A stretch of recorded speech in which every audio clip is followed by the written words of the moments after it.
Hey y'all, this is Caleb down here at the Gold Cove. I'm gonna check up on Jeff. He's doing two of his favorite things, watches and coins. We're in my office here and we're gonna dive into it and see what he's looking at. We bought a nice HOARD of Morgans and some nice type coins, and then he bought some personal watches himself. So I'll let Jeff do some talking. So hey, what's up, Jeff? Hey guys, how we doing today?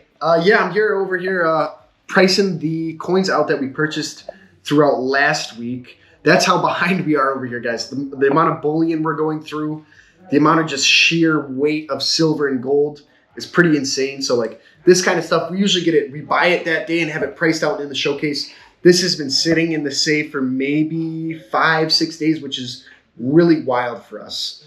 So we bought this collection mainly.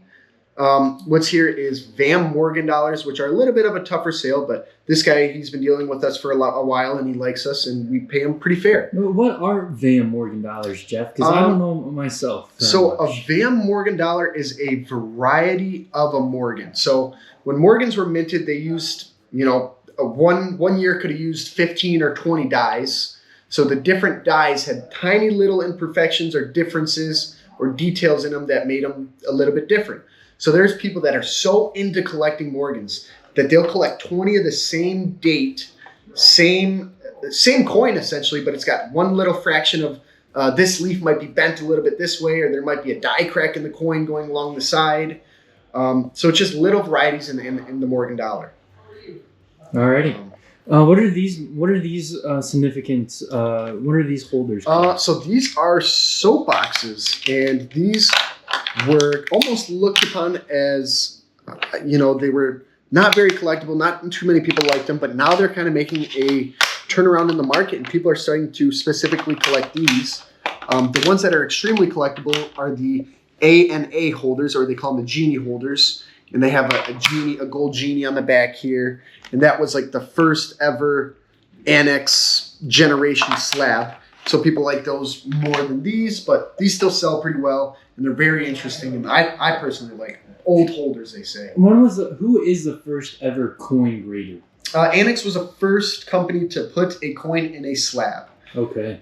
So a lot of people think it's PCGS, right? Yeah, PCGS or Annex, or there was even some guys that I can't remember their names, but they would put coins in flips, put their name on it, and their name had so much provenance that people took that grade as the name. Had some reputation behind it. But the first company to actually put a coin in a slab was Annex. Okay, interesting. So we got that out of the water. Everyone knows now that Annex was the first ever grader to put a coin in a slab. And what else do we got here, Jeff? I think we bought some Rattlers. Yeah, we got a couple Rattlers here. These guys are really cool. These guys have always been popular. It's one of the first generations of the PCGS holders. So not only are coins collectible, but grading company holders are also collectible, which is another funny, funky monopoly in the numismatic world. Rattlers almost always get a premium, no matter how ugly the coin is even, but they're very collectible. This one's probably my favorite. This is a 79S. Let's see if you can get that on the camera. 79S reverse of 78. So that coin is supposed to have a different reverse on it, but somebody at the mint screwed up and used the wrong reverse die. They gave this a MS60. And weren't PCGS back in the day a very tough grading? Yeah, I should add that. A lot of these PCGS Rattlers people believe them to be undergraded, so they will crack them out, send them to PCGS again or NGC, and they might gain 2 or 3 points on a slab, which is pretty wild. So people thought that PCGS was a lot stricter on grading.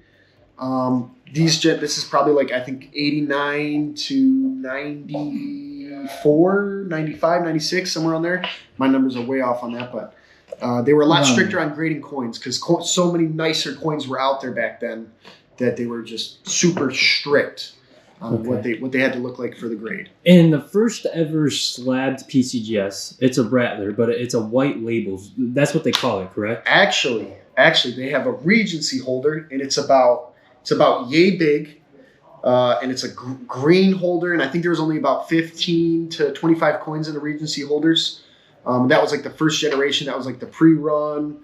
I don't really know the whole story on that, but yeah, there's white label rattlers. They call them 108 rattlers. So if you ever have a rattler and the first 3 digits of the serial number starts with 108, that is a extremely rare holder and expensive. I want to say at least a minimum of $1,000. $1,000, no matter what coin. Just for the holder, no matter what coin's in it. It could be like I've seen a Walking Liberty $50, 1943 MS65, usually a $70 coin, go for $1,500-$1,600 just because of the provenance of the holder. Wow, that's crazy.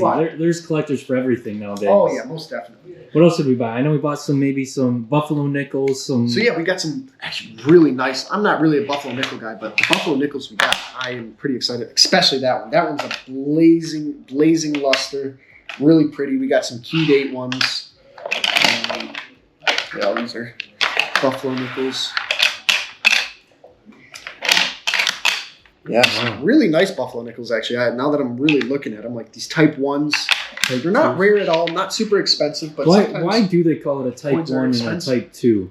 What's the difference? Let's see if I can find it. All right, so these two should be different types. Yep, it's going to be real hard to get on that camera. Probably.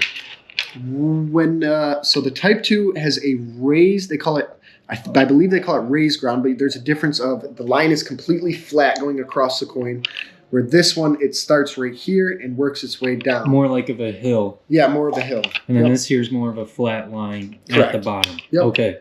Now we understand. Yeah. Yep.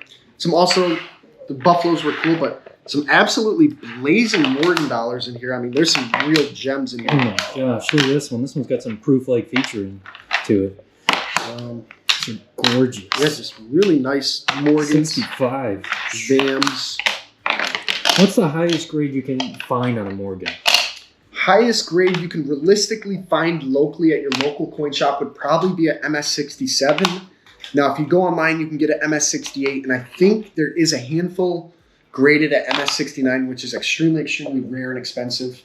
But locally, like we've had an 87. I think we just sold an 87 to a Canadian coin dealer. It was 80S, MS67, common date.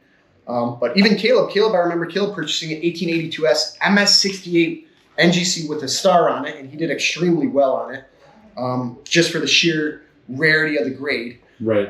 Some people, me personally, I don't know if I'm a huge fan of those they call them top grades, just because MS67 and MS68 look really, really doggone close. And there's MS67 might be $1,000, MS68 might be $9,000, $7,000, a huge price jump. Okay. So well, let's see what you bought personally. So let's get into these watches. I'm pretty excited. What I bought the other day, hopefully everything's front way, back way. So we went to, we do business with a lot of dealers, and this dealer, I saw a showcase of, I've been seeing the same showcase of watches, and I said, you know what, you want to sell that? And so he added it all up together, and so we bought this big lot of watches. You did. I bought it, but we're going to be displaying them at the Gold Cove. There we go. This one is a Maurice LaCroix chronograph. We're offering that guy at $1,250. Again, a lot of the reason why this was so slow for him is because these don't have boxes. Boxes are papers, which is tough. So these are quote unquote called naked. Naked watches. Yep, that's what you would take them as they're born, right? Yeah. This is a Longines Spirit. This one I've been wearing around a little bit. This one I really like. This one's $2,750. I've never seen like a sporty Longines watch, which is cool. And that one's got, what do they call it when they have that like the chronograph? So what's cool about this is you can press this button. Chronograph, yeah. But then they also, what's that called when it glows in the dark? What's it called again? I forget. Loom. Oh, so this has a strong loom, right? Am I correct? So if you take this in the dark, this thing will glow. It's glowing right now, and it's in daylight. And so the cool thing about this is it's got the subdial, so it'll tell you that the day you can stop it and time the hour or the day, or the hour or the minute, not the day. The next watch, this thing's really complicated to me. I don't really understand this watch that much. This is a Tag Heuer Monaco LS edition. This one's really cool. It's a chunky, heavy watch. This one surprised me with the value. This watch we're offering for $3,300. Big, chunky watch with the cool, it looks really cool. Tag Heuer is a really reputable brand. Oh, yeah. I like Tag. Probably got to zoom through these. Up next, Omega Military. This one's pretty cool. Nothing too special or... Nice little classic fancy watch. Yeah. This one we're offering at $1,250. This is GV2. First time I've ever even heard of this watch, to be honest. This one's cool. This one is a $900 watch. And so, yeah, this one. There's some pretty affordable watches in here. This one is a Seiko dive watch. It's a monster. This one's on the more affordable side. This one's $400. All right. So a lot of, we had those Rolexes in the showcase, and people were kind of saying, I don't have $5, $4, $3 to spend on a Rolex, so I thought it wouldn't be a bad idea to get, diversifying the watches a little bit and get some cool ones. Wow, that one's gorgeous. I like this that one's one. really cool. I've never heard of this brand. I don't even know how to pronounce it. Glycine, maybe. This is a $400 watch, but it's a really good looking watch. Yeah, nice. The bronze, I forget what they call that. The bronze bezel, which is pretty cool. Yeah. I've actually had these kind of watches before. VAM Mercier chronograph.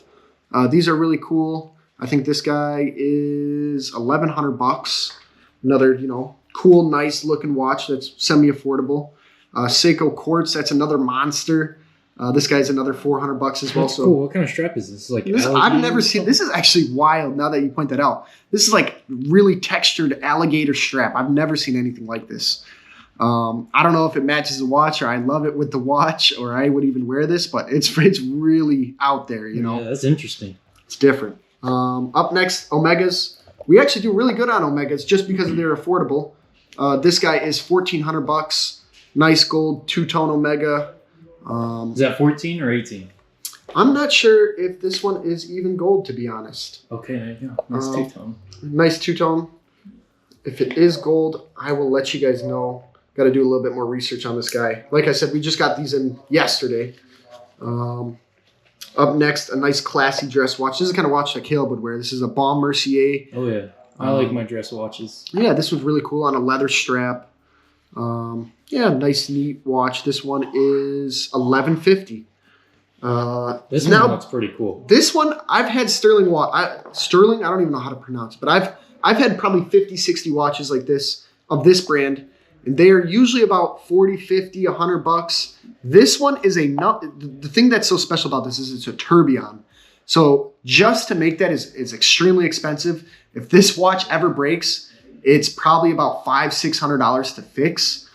This is an $800 watch, and the cool thing about this is it's limited to 75 pieces. So there's only 75 of these out there in the world, which makes it pretty collectible. Heck yeah. I don't know if I said the price, but $800, pretty sweet. Nice affordable. Tourbillon, yeah. Up next, actually, I got this guy online, and I don't know why, but I absolutely fell in love with this thing. This is a Tudor mini sub. So I'm sure you guys know what a Rolex Submariner looks like. This is a mini sub, so this would be for ladies. It's got a Rolex band on it because Tudor and Rolex did a lot of work together. This guy is $2,500 for 18 karat, actually. 18 karat in stainless steel. It's really sweet. I mean, I wanted to give it to my wife, but she didn't quite want it because it was a little bit chunkier. And one more thing. We bought a watch. It was 18 karat, and I decided the gold was worth more than the doggone watch. And that was a Boucher watch, which is a higher end watch. It's just kind of not a huge desirable, it wasn't very desirable. The one watch that the Gold Cove bought that I thought was super awesome was this Rolex Datejust in 14 karat gold. That's beautiful. You hardly ever see these in Datejust. We usually see day dates. And that's where they have the day up here, and those are usually pretty expensive. But the big kahuna, a really nice one, is this Omega. Actually, we'll do it right here. Is this Omega right here. Caleb's going to try to buy this off me. He's been trying since the day we bought it. Let's see if I can get this open. And that is an Omega Aquaterra. And that guy, we're listing it right around $6,000. It does come with the metal strap as well. It's a gorgeous watch. That one was really cool. Thank you, Jeff, for giving us your show and tell and spew on what we've been buying. And nice watches. We'll see these in the showcase. We'll see these in the showcase eventually. Thank you, Jeff. Yeah, make it in quick. This stuff does not last, guys. I mean, this stuff we'll probably put out this video, I don't know, Wednesday, and probably a lot of this stuff will be sold if I'm being honest. But yeah, thank you guys for watching.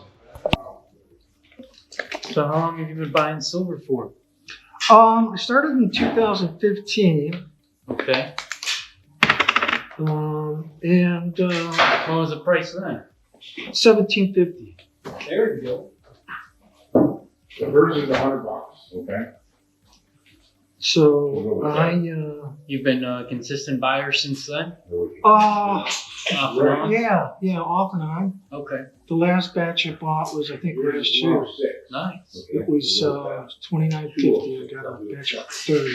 Okay. $29.50, and I said, and then all of a sudden it's like, I'm like, There we go. what do I do? Do I buy or do I Right. just? You gotta be buying it, both of us. I don't know. And I should have been buying. Yeah. Really. Right. But it went up so fast. Right. You know, I'm looking at it every day. I'm like, this can't be true. This It's can't be going right. up, $1 or $2 a day. Like, Yeah. And I was looking at it like, this can't be right. I know. We're all anticipating the hammer, but I don't know if the hammer's going to be. I don't think it's gonna come. I Me really neither. don't. I think it's got a ways to go. Yeah. I say, I mean, hey, if it did what it did in 2025 this year, I mean, we could see 160 or more. Would double, like 100, and I think it was 140% year to. Go up another 60. Yeah. It's still 100. undervalued with inflation. It's, you know, Right. it's stuck way. It could go to 160. That's just what I'm saying. If we take what happened this year, well, not this year, 2025 Right. to 2026, Right. if it did what it did, then you'd see I'm 160, looking forward to 200. that. Yeah, right? I'll be happy with 120 with something. Right. I think 100 is going to be a no-brainer. It's gonna blast through. Once it blasts through 100, you're just people are gonna go nuts. Yeah. Because you know, It'll be another frenzy it again. will be Yeah. panic. Yeah. I've been seeing people panic buying. Right. I mean, you know, I watch all the All the channels. YouTubes, yeah. Yeah, on Yeah. YouTube. Then they're trying to get it on. Everybody's talking about. You sure do watch us, though, right? Yeah. Okay, good. Thank you guys for watching our videos, subscribing to the channel, and liking our content. We are truly enjoying this journey on YouTube with all of you, and I hope you guys are as well. Be sure to be subscribed to the channel and notified on all of our content. And most importantly, buy precious metals, and don't forget to check out Cameron's whatnot called Gold Cove Cam on there. Things are going way too cheap. It's exciting. It's fun. I'm on there. Pops is on there. Cams is on there. And yeah, don't forget to, throw in some suggestions in the comments down below of what you want to see. Or if you want to be on film, please also let us know. Take care, everyone. We appreciate y'all. Have a great day.